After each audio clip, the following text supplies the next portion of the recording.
আমার স্নেহের ছাত্রছাত্রী, আমি দীপান্বিতা ম্যাডাম, আমার ইউটিউব চ্যানেল দীপাস টিচিংয়ে তোমাদের প্রত্যেককে স্বাগত জানিয়ে বলি, আজকে ক্লাস 12 সেমিস্টার 4 এর জন্য এবিটিএ টেস্ট পেপার থেকে সেকেন্ড পেজ অর্থাৎ এসি 30 এই পেজটার পার্ট বি এখন আলোচনা করব, অর্থাৎ ফান্ডামেন্টালস অফ হিউম্যান জিওগ্রাফি। তোমরা যারা আমার নিয়মিত ভিডিও দেখো তারা জানো যে আমি ফান্ডামেন্টালস অফ ফিজিক্যাল জিওগ্রাফি অর্থাৎ প্রাকৃতিক ভূগোলের মৌলিক বিষয়সমূহ, যেটা তোমাদের সবচেয়ে জটিল পোর্শন, সেখানে 6টা চ্যাপ্টারের সমস্ত গুরুত্বপূর্ণ যে শুধু টপিক বলবো না, টপিক সাব টপিক সমস্ত কিছুর উপরেই পিডিএফ দেওয়া আছে। তোমরা স্ক্রিনে দেওয়া নম্বরে আমার সাথে যোগাযোগ করলে আজকে যদি প্রথম আমার ভিডিও দেখো, আমি আজকেও কিন্তু তোমাদেরকে সমস্ত ভিডিওগুলো পাঠিয়ে দিতে পারি। তবে একটা রিকোয়েস্ট, যদি জিওগ্রাফি না থাকে শুধু শুধু আমাকে কেউ মেসেজ করবে না। আজকে এসি 30 পেজের যে ফান্ডামেন্টালস অফ হিউম্যান জিওগ্রাফি থেকে সলভগুলো করবো, সেখানে তোমরা জানো যে 3 নম্বরের 2টো প্রশ্ন লিখতে হয়, যেখানে 4টে প্রশ্ন দেওয়া থাকে। আমি 4টে প্রশ্নই একদম তোমাদের বিস্তারিত আলোচনা করব, শুধু নয়, আমার কাছে সমস্ত বইগুলো আছে, তার মধ্যে কোন বইতে কোন উত্তরটা ভালো আছে এবং কোন পোর্শনটা লিখতে হবে সেটা পুরোটাই দেখিয়ে দেবো। এবং 2 নম্বরেরও 2টো প্রশ্ন লিখতে হয়, কিন্তু 4টে প্রশ্ন দেওয়া থাকে, সেটা আমি একটা ডায়েরিতে নোট ডাউন করে রেখেছি তোমাদের জন্য, সেটাও রেকর্ডিং করে তোমাদেরকে দেখিয়ে দেবো। তোমরা ভিডিওটা চলাকালীন অবশ্যই পুরো নোটসটা লিখে নেবে, তাহলে তোমাদের হাতের লেখা সহ এই যে একবার লিখছো, একবার লিখলে কিন্তু 3-4 বার পড়ার সমান কাজ করে। একটা লাইনকে যখন বারবার পড়তে পড়তে তোমরা লিখছো, তখন কিন্তু সেটা অনেকবারই পড়া হয়ে যায়। তাই পুরোটাই কিন্তু অবশ্যই লিখে নিও। তো চলো এবার দেখতে থাকো।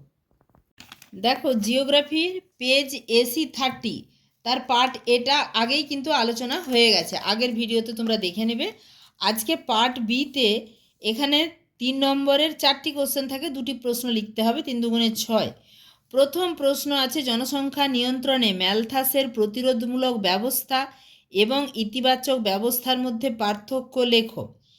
এখানে HG 156 আমাদের লেখা আছে, অর্থাৎ এটি বুক ইন্ডিয়ার বই থেকে, যেখানে অনিরুদ্ধ হাজরা এবং গিরির HG লেখা আছে 156।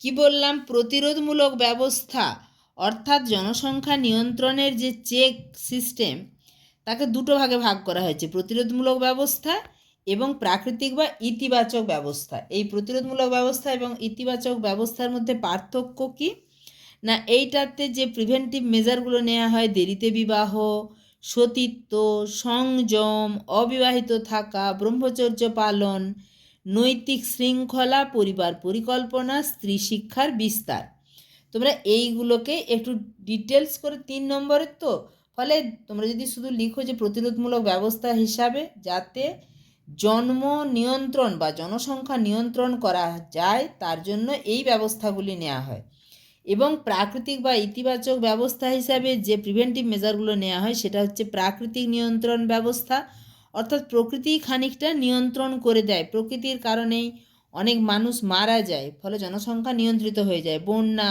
খরা, ঘূর্ণিঝড়, ভূমিকম্প, যেগুলো প্রাকৃতিক নিয়ন্ত্রণ ব্যবস্থা। এছাড়া আর্থসামাজিক নিয়ন্ত্রণ ব্যবস্থার মধ্যে রয়েছে যুদ্ধ, দারিদ্র, রোগ, মহামারী, দুর্ভিক্ষ।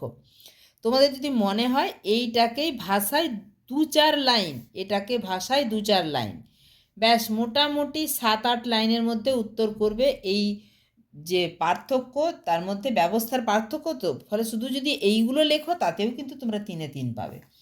পরের যে প্রশ্নটি আছে সেটি হচ্ছে জনাকীর্ণতার বৈশিষ্ট্যগুলি আলোচনা করো। এই বইতেই 163 পাতাতে। আমি কিন্তু তোমাদেরকে সবসময় দেখিয়ে দিচ্ছি আমার সমস্ত বইগুলি ভালো করে খুঁটিয়ে পড়ে, যে কোনটাতে তোমাদের সবচেয়ে ভালো উত্তর তোমরা পাবে। জনাকীর্ণতা বা জনাধিক্য কাকে বলে সেটা আমরা জানি, যে প্রাকৃতিক ও সাংস্কৃতিক সম্পদের তুলনায় যদি জনসংখ্যা বেশি হয় সেটাকে জনাধিক্য বা অতি জনসংখ্যা বা জনাকীর্ণতা বলে। তার বৈশিষ্ট্য কি কি জানতে চাওয়া হয়েছে। জনসংখ্যার পরিমাণ, এখানে জনসংখ্যা সম্পদের তুলনায় কিন্তু জনসংখ্যার পরিমাণটা বেশি। কার্যকরী জমি, দেশের কার্যকরী জমি অপেক্ষা জনসংখ্যা বেশি হওয়ায় কার্যকরী জমির উপর জনসংখ্যার চাপ বেশি। মানুষ জমির অনুপাত, কোনো দেশে জনাকীর্ণতা দেখা দিলে মানুষ জমির অনুপাত বেশি হয়। জনসংখ্যা বৃদ্ধির হার অতি দ্রুত হারে বাড়ে, যতটুকু দাগ দিচ্ছি ততটুকুই লিখবে। তবে হেডিংগুলো সমস্তগুলোই টাচ করে যাবে। মাথাপিছু সম্পদের পরিমাণ কিন্তু কমে যাচ্ছে। অনেক জনসংখ্যা, সেই জনসংখ্যার মধ্যে সম্পদটা ভাগ হয়ে যাচ্ছে। কাম্য জনসংখ্যার সাপেক্ষে জনসংখ্যা, জনাধিক্য অবস্থায় কিন্তু কাম্য জনসংখ্যা থাকে না, তার চেয়ে বেশি জনসংখ্যা হয়। আরও 3টি বৈশিষ্ট্য রয়েছে এখানে, একদম অল্প অল্প কথায় বৈশিষ্ট্যগুলি লেখা আছে, ফলে এটি তোমাদের সামনে তুলে ধরেছি। তোমরা পারলে স্ক্রিনশট নিয়ে নাও। সম্পদের ব্যবহার, সম্পদকে অতিরিক্ত মাত্রায় ব্যবহার করা হয়। অধিক শ্রমশক্তি, জনাধিক্য অবস্থায় দেশে শ্রমশক্তির পরিমাণ খুব বেশি হয়, ফলে বেকারত্ব দেখা দেয়। জীবনযাত্রার মান কিন্তু অনেকটা নিম্নমুখী হয়ে যায়, কারণ জনসংখ্যা বেশি, গড় আয়টা কমে যায়, জীবনযাত্রার মান নিম্নমুখী হয়। এরপরে চলে যাব, এটা সুন্দর 3 নম্বরের মতো কোশ্চেন হয়ে গেল। এরপরে যে 3-এর কোশ্চেন, কোনো দেশের অর্থনৈতিক উন্নয়নের সূচকগুলি সংক্ষেপে ব্যাখ্যা করো। ছায়ার টেক্সট বইতে আছে 129 পাতাতে, ভালো করে উত্তর। অর্থনৈতিক উন্নয়নের সূচক, যদি অর্থনৈতিক উন্নয়নের সূচক দেখি, তাহলে এই যে অর্থনৈতিক উন্নয়ন অর্থাৎ ইকোনমিক ডেভেলপমেন্ট, দেশের অর্থনৈতিক উন্নয়ন কিন্তু একটা ধারাবাহিক প্রক্রিয়া, বেশ কয়েকটি নির্দেশক দ্বারা উন্নয়ন সূচিত হয়। সেগুলি কি কি? মোট জাতীয় উৎপাদন, এখানে মোট জাতীয় উৎপাদন, গ্রস ন্যাশনাল প্রোডাক্ট, এইটা কাকে বলে? অর্থাৎ কোনো একটি নির্দিষ্ট বছরে একটি দেশের যে পরিমাণ বস্তুগত ও সেবাগত দ্রব্যাদি তার জনগণ উৎপাদন করতে পারে, তার আর্থিক মূল্যের সমষ্টিকে জাতীয়, তাহলে যে উৎপাদন হলো তার আর্থিক মূল্যের সমষ্টিকে মোট জাতীয় উৎপাদন বা গ্রস ন্যাশনাল প্রোডাক্ট বলে। এছাড়া এক্ষেত্রে আরও কয়েকটি সমধর্মীয় নির্দেশকের সাহায্য নেওয়া হয়। সেগুলো কি? মোট অভ্যন্তরীণ উৎপাদন বা গ্রস ডোমেস্টিক প্রোডাক্ট, জিডিপি, একটি নির্দিষ্ট বছরে দেশের অভ্যন্তরে উৎপাদিত সকল প্রকার বস্তুগত ও সেবাগত দ্রব্য সামগ্রীর সমষ্টি হলো সেই দেশটির ওই বছরের মোট অভ্যন্তরীণ উৎপাদন।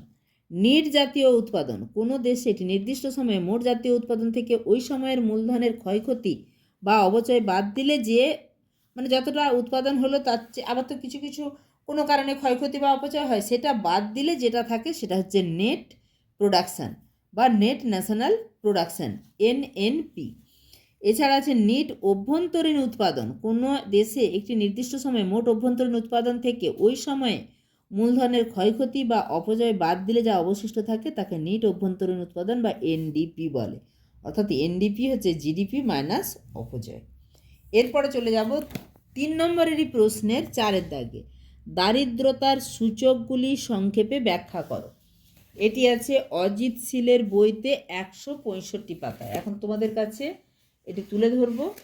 165 পাতায় দারিদ্রতার সূচক। এখানে দেখো, মানব দারিদ্র সূচক কাকে বলে যদি সংজ্ঞা একটুখানি লেখো তো লিখতে পারো যে হিউম্যান পভার্টি ইন্ডেক্স নির্ণয় করে কেবল আর্থিক আয়ের পরিমাণই নয়, স্বাস্থ্য, শিক্ষা এবং জীবনযাত্রার মানের ক্ষেত্রে, এটা আমি বারে বারে আলোচনাও করেছি, এই সমস্ত ব্যাপারগুলোও কিন্তু বিচার করা হয়। এই যে HPI, হিউম্যান পভার্টি ইন্ডেক্স, অর্থাৎ মানব দারিদ্র সূচক, এর নির্দেশকগুলো কি? পরমায়ু, যা স্বাস্থ্যের উপর নির্ভর করে, জ্ঞান, যা শিক্ষার উপর নির্ভর করে, জীবনযাত্রার মান নির্ভর করে পানীয় জলের সুবিধা, স্বাস্থ্য পরিষেবা, সুযোগ, পুষ্টি ইত্যাদির উপর। এগুলি থেকে যদি বঞ্চনা হয় বা এগুলি যদি পাওয়া না যায়, তখনই কিন্তু ধরে নিতে হবে সেটাই হচ্ছে দারিদ্র অবস্থা।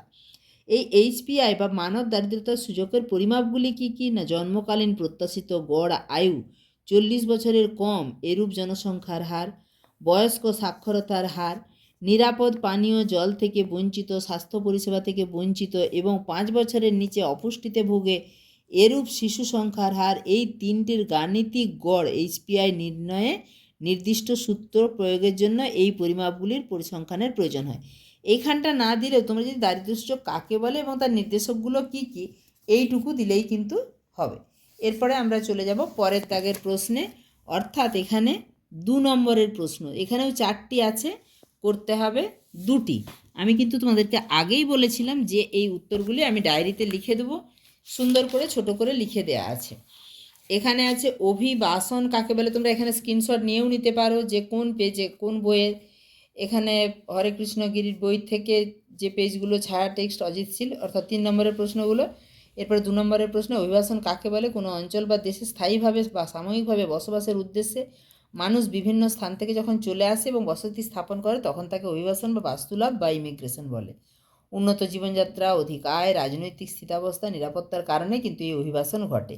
তোমাদেরকে আগেই বলেছিলাম অভিবাসন মানে কোনো দেশে ইন করা বা আসা বা প্রবেশ করা, এই আই দিয়ে শুরু হবে। আর এমিগ্রেশন EMMI সেটা হচ্ছে এক্সিট করা।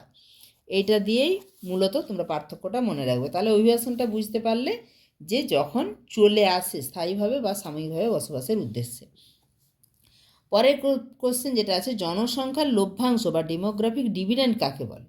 যখন কোনো দেশে অনুৎপাদনশীল মানে যারা ছোট বা বুড়ো 0 থেকে 14 বছর বা 65 বছরের বেশি, এরা কিন্তু কাজে সক্ষম নয়, তার তুলনায় কর্মক্ষম মানুষ যারা 15 থেকে 64 বছর যারা কাজ করবে তাদের সংখ্যা বেশি হয়, এবং এই বিশাল জনশক্তি যখন দেশের অর্থনৈতিক উন্নয়নে সক্রিয় ভূমিকা রাখে তখন তাকে ডেমোগ্রাফিক ডিভিডেন্ড বলে। অর্থাৎ এর মূল বৈশিষ্ট্য হচ্ছে কর্মক্ষম জনশক্তি এবং নির্ভরশীলতার হার কিন্তু হ্রাস পাবে। অর্থাৎ এখানে এই ডেমোগ্রাফিক ডিভিডেন্ডে 15 থেকে 64 বছর এই সংখ্যাটার পরিমাণ বেশি, অর্থাৎ উৎপাদনশীল জনসংখ্যার পরিমাণ বেশি, ফলে এটা কিন্তু দেশের অর্থনৈতিক উন্নতির সূচনা করবে। 3 নম্বর প্রশ্ন, তোমরা দেখো একদম টেস্ট পেপার ধরে ধরে লিঙ্গভিত্তিক অসাম্য সূচক আর অন্তর্ভুক্তিমূলক উন্নয়ন, এই দুটিরও উত্তর সুন্দর করে ছোট করে লিখে দিয়েছি। লিঙ্গভিত্তিক অসাম্য সূচক কাকে বলে? লিঙ্গভিত্তিক অসাম্য সূচক হলো এমন একটি পরিসংখ্যানগত সূচক যা একটি দেশের নারী ও পুরুষের মধ্যে বিদ্যমান বৈষম্য বা অসমতা পরিমাপ করে। এক কথায় নারী ও পুরুষ সমান সুযোগ সুবিধা অধিকার ভোগ করছে কিনা বা তাদের উন্নয়নের মধ্যে কতটা ব্যবধান রয়েছে তা বোঝা যায়।